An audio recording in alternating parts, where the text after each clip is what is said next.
gravar esse vídeo aqui bem rapidinho, só vou ler os enunciados e depois eu já vou direto para a questão correta, tá? Bem, a questão número um. A questão número um, a letra correta é a letra D. O enunciado diz o seguinte: a crise do chamado antigo sistema colonial deve ser vista em um contexto histórico mais amplo, que ultrapasse a questão das relações entre metrópoles e colônias, para abarcar também os processos históricos que estavam em curso na Europa e no mundo colonial. Considerando o exposto acima, assinale a alternativa correta. O que o enunciado diz é o seguinte, que o sistema colonial portanto, também a sua crise, está ligado às crises que estavam acontecendo do antigo regime na Europa. Portanto, o processo histórico aqui no Brasil, na América Portuguesa, estava relacionado ao colapso do antigo regime lá na Europa, tá? Porque nenhum fato histórico ele é totalmente isolado. Ele está sempre vinculado, está sempre relacionado com outros fatos históricos também. E lembrando que o seguinte, que o antigo regime, economicamente falando, era representado, caracterizado pelo mercantilismo. E uma das características do mercantilismo é justamente o colonialismo. Portanto, se, de uma forma geral, o antigo regime está em crise, obviamente que esse sistema de exploração colonial também estará. Portanto, e nesse sentido, a opção correta está a letra D.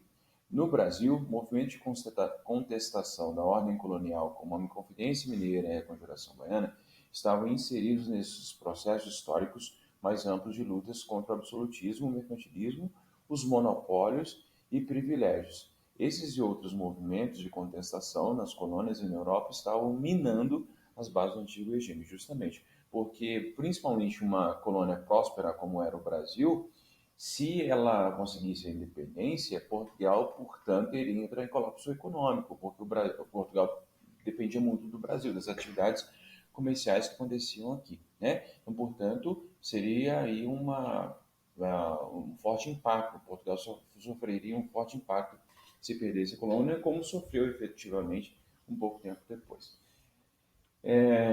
Bem, então, questão um, letra D. 2. Tão bem ordenadas que, formando um só corpo legislativo, um só poder executivo, só uma corte e um só rei, possa Portugal e o Brasil fazer sempre uma família irmã, um só povo, uma só nação, um só império.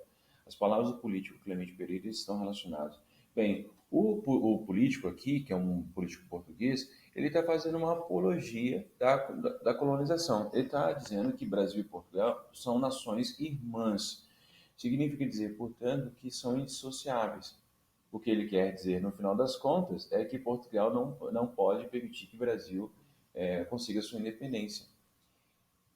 E por que ele está dizendo isso? Porque em 1820, as cortes portuguesas, que eram as assembleias, a Assembleia Constituinte, estava já com medo do Brasil conseguir a sua independência. Portanto, eles estavam fazendo a defesa da permanência do Brasil como colônia.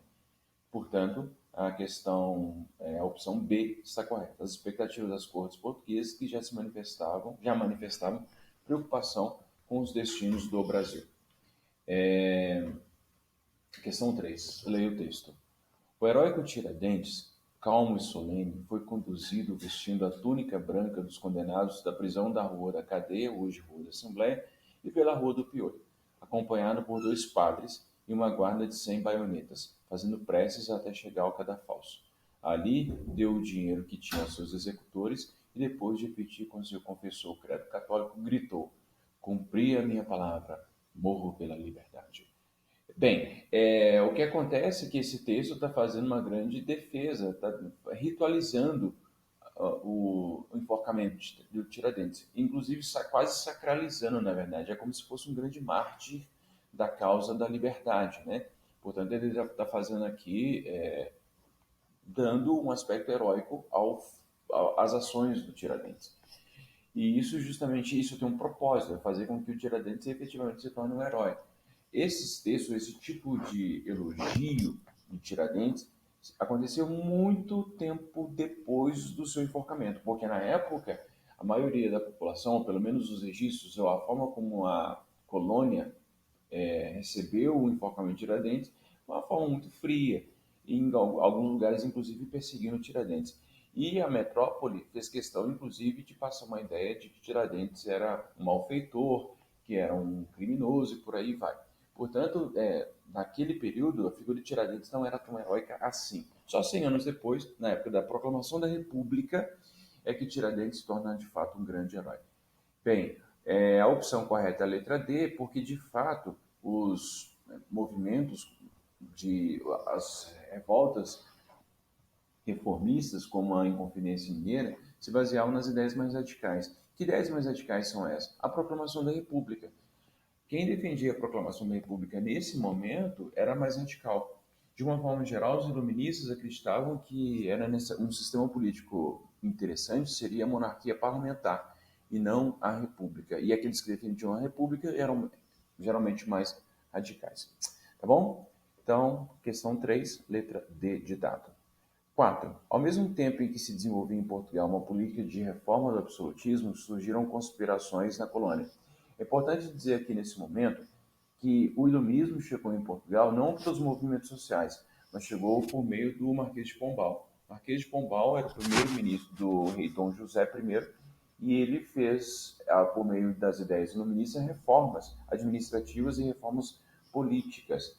Portanto, o exemplo daquilo que a gente chamou de despotismo esclarecido se deu no governo de Dom José I, principalmente por meio das ações do Marquês de Pombal.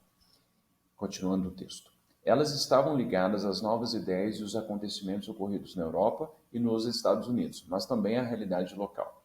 A ideia de uma nação brasileira foi se definindo à medida em que setores da sociedade da colônia passaram a ter interesses distintos da metrópole ou a identificar nela a fonte de seus problemas.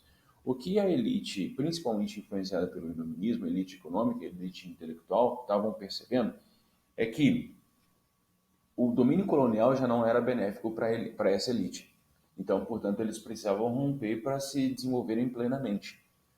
O que a elite brasileira queria não era mudar radicalmente o sistema político e social do Brasil. Tanto é que, após a independência do Brasil, o Brasil continuou tendo monarquia, o único da América, inclusive da América do Sul. Mas, porque naquele momento, pouquíssimos eram aqueles que defendiam a República. Apenas um movimento, por exemplo, os movimentos mais radicais, como a Inconfidência Mineira, a Sociedade Literária do Rio de Janeiro, a Conjuração Baiana e a Revolução de 1817. Essa galera que fez esse movimento era a minoria entre a elite. A maioria da elite era conservadora, bem conservadora, aliás. Tá? Bem, de qualquer modo, então, o iluminismo entra aqui no Brasil também via movimentos radicais. Bem, eu havia dito para a Gabriela que a questão correta era a letra A. Depois eu fui verificar a questão de forma mais detalhada e, na verdade, percebi uma inconsistência aqui na opção A. Por quê? Porque ele está quase todo certo mesmo. O grupo era heterogêneo, o grupo de reformistas era heterogêneo? Sim, era heterogêneo, porque tinha vários representantes das mais diversas atividades. Por exemplo, tinha comerciante, fazendeiro, poeta, mulher, tinha minerador, funcionário público, etc. Bem, só que eles não eram de origem social variada, porque grande parte pertencia à elite, tá? E tinha lá com ideias diferentes sobre as transformações sociais que o movimento deveria provocar. Na verdade, não. Eles tinham mais ou menos a mesma ideia, tá bom? Enfim, dei uma justificativa lá para Gabi, mas essa